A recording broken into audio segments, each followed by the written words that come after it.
Integrated Seed Sector Development, Ministry of Agriculture, Animal Industry and Fisheries, and the Uganda Seed Traders Association have called for government's intervention to safeguard supply and use of clean quality seed in order to protect farmers and guarantee better yields. We promote an integrated seed sector, and farmers access the seed from different sources.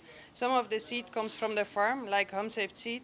Some of the seed they get from fellow farmers, and some of the seed they get from seed companies.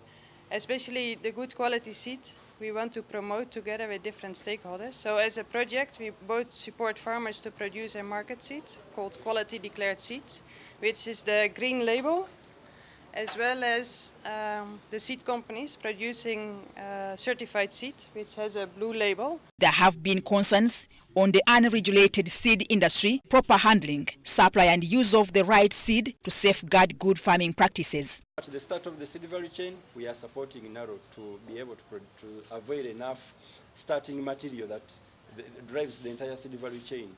Then at uptake level, we are creating awareness on the benefits of using quality seed, and it is a nationwide campaign.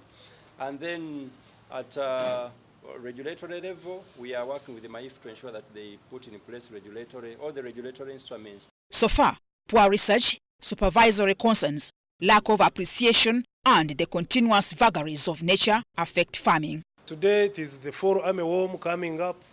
The researchers had not bred varieties that would withstand the attack of the fall armyworm.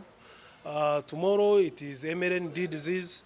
Another day it is drought, which is prolonged. So whatever affects farming, where we are also depending on natural weather, without irrigation system, without modern ways of producing the seed, we are also affected equally the way farmers are affected, those who grow the common crops. The right seed varieties will have the answer to poor soils and climate change effects, which have a bearing on agro-industry and poor yields.